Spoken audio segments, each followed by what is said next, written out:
Hello tout le monde, j'espère que vous allez bien. Bon, nouvelle vidéo YouTube et pas des moindres, c'est une exclue de folie grâce à Olivier Barveau, donc de chez Mercedes Barveau à Liège. On va avoir la possibilité de découvrir la nouvelle Mercedes AMG GTR Black Series. On va y arriver, là vraiment c'est une exclue de folie, je l'ai sous les yeux. Elle est vraiment magnifique, mais avant de vous la présenter, évidemment, pensez à vous abonner et mettre un petit pouce bleu, ça fait toujours plaisir. Et aussi commenter par rapport à la voiture que vous allez voir. Est-ce qu'elle vous plaît? Est-ce que voilà, vous trouvez que c'est cher, pas cher, toute la conception. Donc c'est parti, on va voir Olivier Barveau. Let's go. Salut Olivier. Salut Kevin, tu vas bien? Bah, ça va, merci pour ton invitation et pour cette présentation un petit peu en exclu quand même là. Écoute, c'est un chouette lundi, hein. Voilà, on a connu pire quoi. On n'a pas la météo avec nous, mais on a notre propre soleil, je vais dire ça comme ça. Bon, allez, je la montre. J'arrête le suspense. Voici la nouvelle Black Series de chez Mercedes. Bon, déjà, juste le nom, hein, Black Series, ça évoque beaucoup de choses hein, chez Mercedes. C'est l'ultime, hein. C'est la version la plus spéciale, la plus poussée et la plus track focus. Même si par les années passées, dans les années passées, c'était des modèles quand même moins typés circuit. Ici, on est vraiment sur une voiture qui cherche uniquement la performance. Il suffit de regarder les appendices aérodynamiques. C'est un peu du jamais vu chez Mercedes, hein, d'aller aussi loin dans ce concept de voiture de course. Ouais. Je ne sais même pas par où commencer, tellement il y a on va commencer d'abord, avant de tout, quelle est la puissance de ce monstre? Alors là, on a passé les 700 chevaux, on est sur 720-730 chevaux. Étonnamment, les premiers essais de banc qu'on a de cette voiture annoncent plutôt 770 chevaux réels. Ouf. Donc j'ai l'impression que Mercedes était un peu pessimiste sur la puissance globale du véhicule. Mais bon, on a une structure surtout du moteur qui est complètement différente hein, et qui va avoir finalement, qui est dérivée purement de la GT3, qui va donner une réactivité, une instantanéité beaucoup plus forte dans la réactivité, l'accélération, etc. Ok, d'accord. Non, mais c'est vrai qu'elle est vraiment, elle est vraiment monstrueuse. En termes de poids, ils ont fait des efforts par rapport à l'ancien modèle ou Ils ont fait des efforts, mais quelque part un peu compensés. En fait, ils arrivent à l'équilibre, à faire la même chose avec beaucoup plus d'appendices aérodynamiques. C'est vrai que quand on voit l'aileron là, par exemple, c'est super violent quoi. Là, tu peux faire quelques déjeuners à plusieurs. On va commencer par l'arrière parce que je pense que c'est l'aileron. C'est de la folie, la taille. Et alors, tout en carbone. Et alors, en fait, il y a encore une ailette, c'est ça, en plus? Donc, en bas, on a un aileron fixe qui est réglable, hein, qui a 3 positions. Et au-dessus, on a un aileron qui est mobile et qui, lui, va bouger en fonction de la situation. Je pense qu'il sert aussi un peu d'aérofrein. D'accord, donc quand tu freines, et ça se lève un petit peu, quoi. Il y a tellement de force sur l'aileron que si on ouvre le coffre, voir qu'ils ont dû rajouter 2 pièces de métal en fait qui sert à transférer l'appui sur le châssis de la voiture. Ah ouais, parce que sinon ça pousse de trop. Et regardez comme on voit tout le carbone, c'est magnifique. Ouais, ça c'est vraiment une pièce super. Waouh. On voit que ça n'a pas été produit à des milliers d'exemplaires. C'est assez rare magnifique. chez Mercedes de faire c'est superbe. des pièces aussi spécifiques. Et tu sais combien de kilos il y a d'appui sur l'aileron? Parce que là, ça doit être des centaines et des centaines de kilos. Ouais. Ah, ça doit être monstrueux. D'ailleurs, elle a une vitesse de pointe qui est moins rapide qu'une GTR classique. Ah bah oui, quand on a ça derrière. Incroyable quoi. Le diffuseur, c'est pareil. Ouais, le diffuseur, il est magnifique aussi, en full carbone. Et alors, il y a même une petite LED au milieu. En façon. Un peu Formule 1, ouais voilà, ils ont les fait des postes sont vraiment sous-dimensionnés, spécifiques à cette voiture, on les a jamais vus sur une autre. C'est vrai qu'ils sont, quand on voit mon point, voilà, c'est quand même très grand, hein. très grand.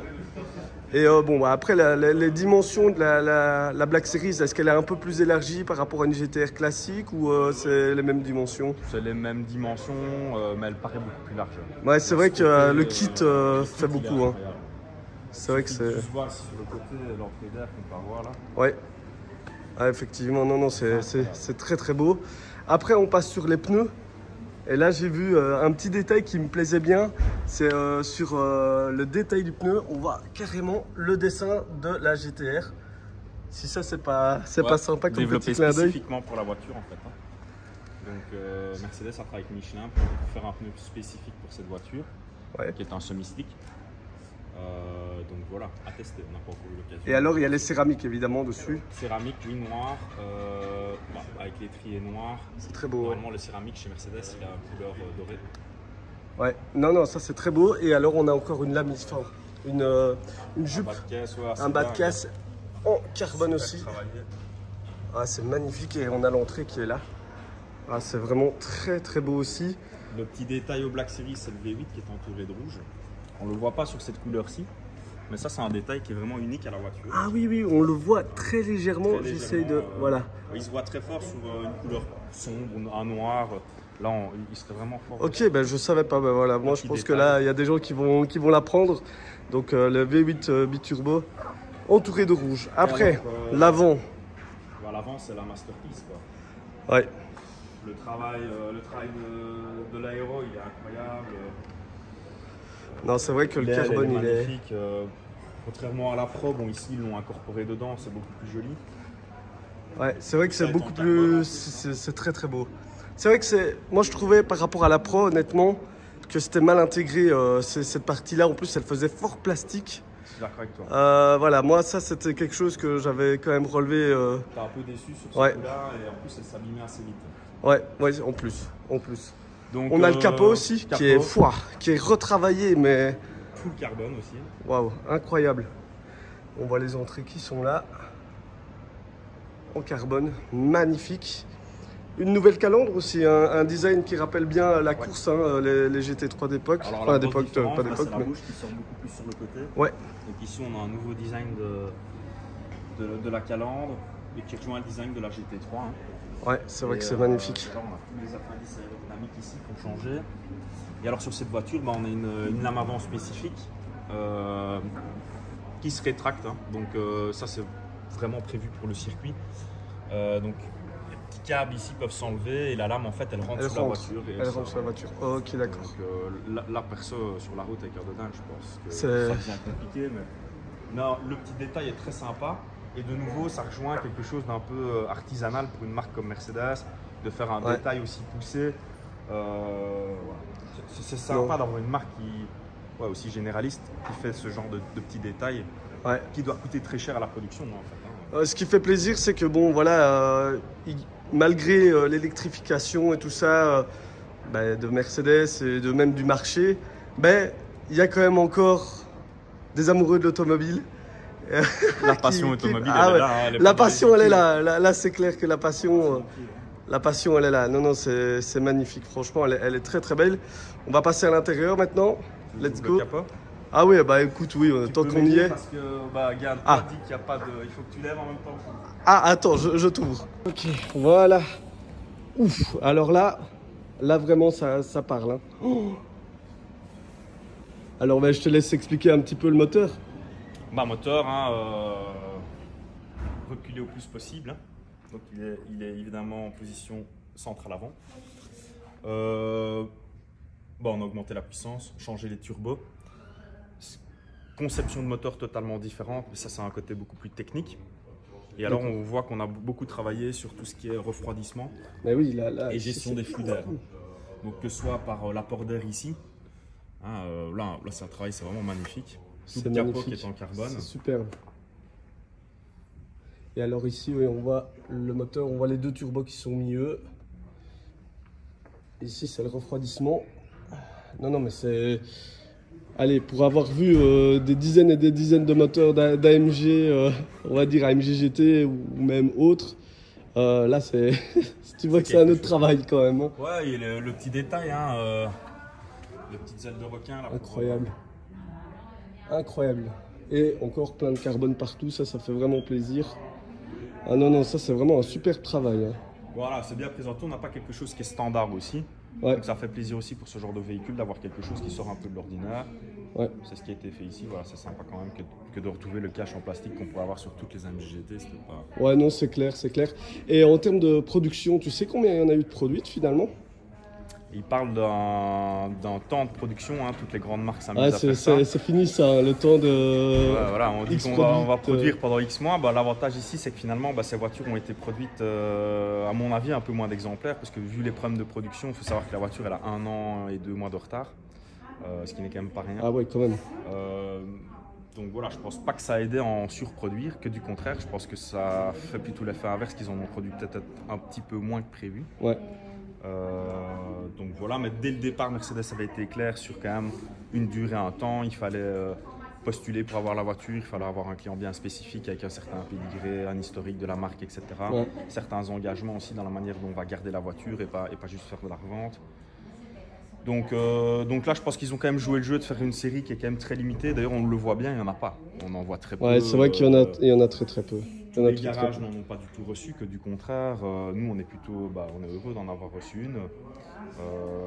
J'avoue qu'on est même plutôt gâté par la marque parce que chez Barvo, on a la chance d'avoir plusieurs des modèles un peu d'exception comme ça qui sont vendus, comme on a une Maybach édition 100 qui arrive en juin. Enfin, ça reste un terrain sur lequel Mercedes va un peu plus loin que d'autres marques et c'est toujours amusant pour nous comme pour les clients de faire découvrir ce genre de voiture. C'est clair. BM ne propose pas ça, on va être clair. Non, mais tu prêches pour ta paroisse là. Non, parce que j'aime bien ce que fait BM et je trouve Audi apporte les deux. Là, je trouve que Mercedes, et peut-être que c'est la Formule 1, Lewis Hamilton aussi qui a finalement un peu poussé tout ça. Bon, maintenant on va découvrir l'intérieur. On va voir s'il y a du gros changement ou pas. Alors, donc on a les portes qui sont là. Sellerie spéciale, hein, donc on a une sellerie orange où je pense que le choix c'était gris ou blanc. Donc les deux lignes, etc. Ça c'est spécifique à la Black Series. On ne trouve que sur la voiture. Pareil sur le volant où on a une petite inscription en bas du volant où il est écrit Black Series. Ah ouais, effectivement. Aussi, la seule voiture qui a eu ça, c'était l'édition 50 d'AMG qui avait la même petite. Les baquets ils sont très beaux. Hein. Baquets magnifiques. Alors en plus, ce qui est dingue, c'est qu'ils sont super confortables. C'est les baquets, je pense, les plus confortables qu'on a.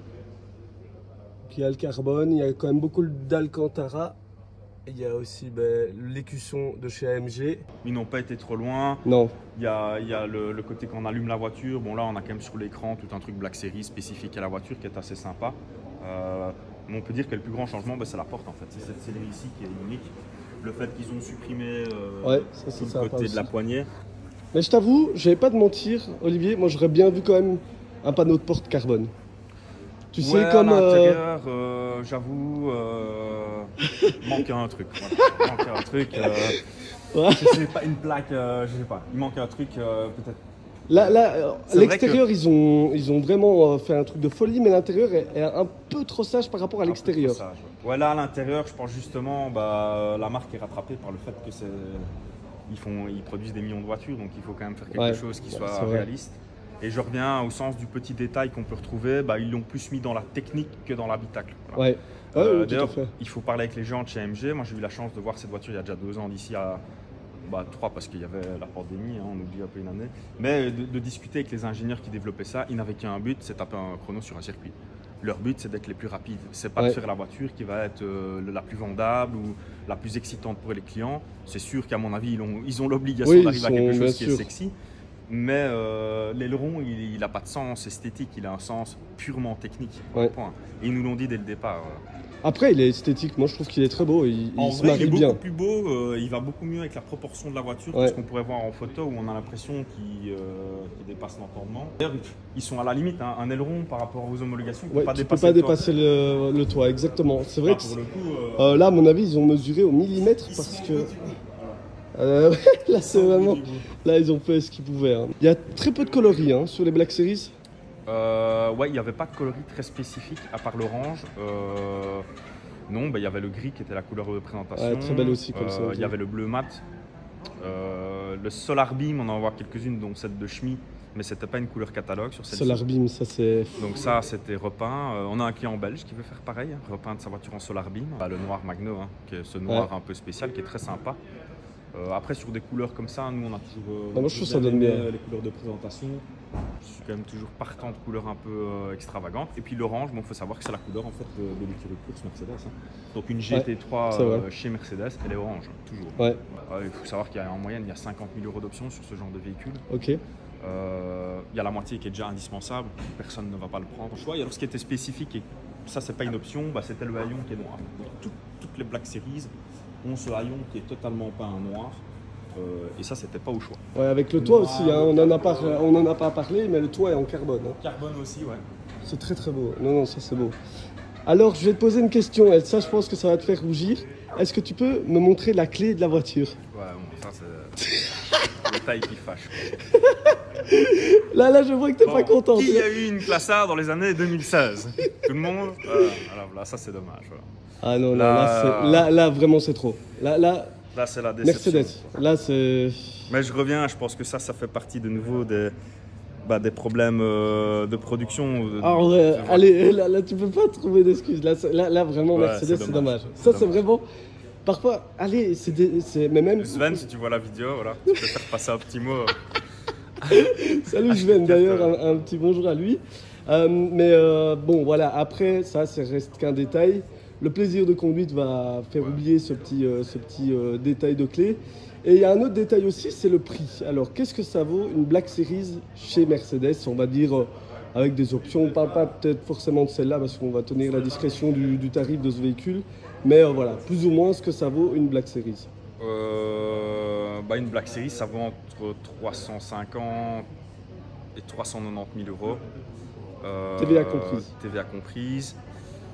Ouais, ce qui va jouer, ouais, c'est 2-3 grosses options.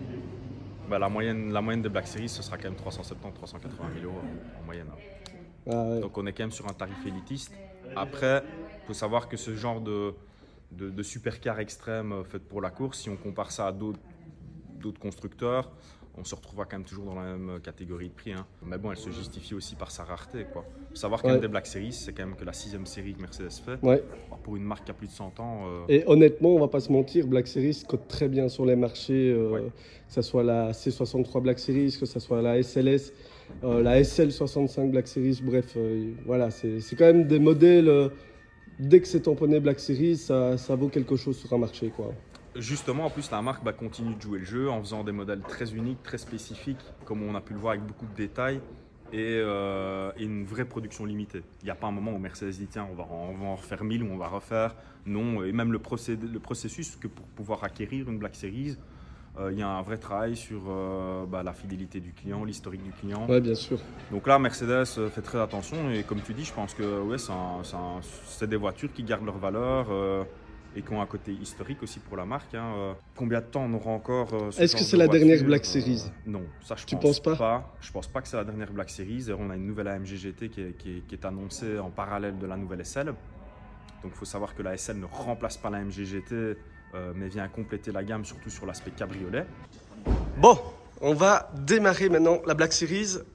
On va entendre ce que ça donne en cold start.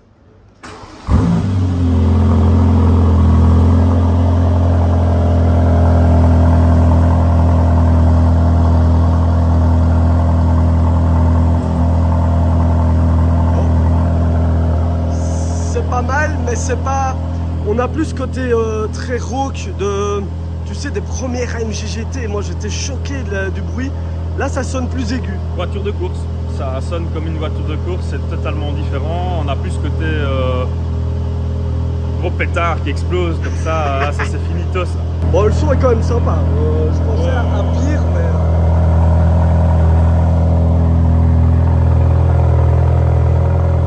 Bon voilà, on a attendu qu'elle chauffe. On va donner un coup de gaz.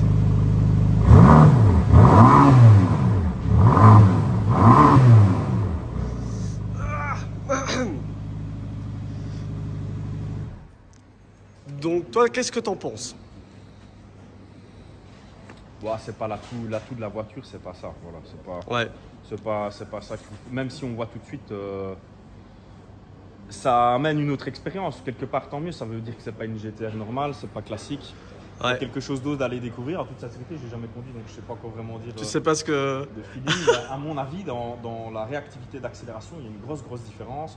Je pense pas que Mercedes AMG aurait fait ce choix-là d'une contrainte vraiment de bruit, etc. S'il n'y avait pas un intérêt technique derrière fort. Après, là, c'est clair que moi, je ne reconnais pas le son des AMG GT comme avant.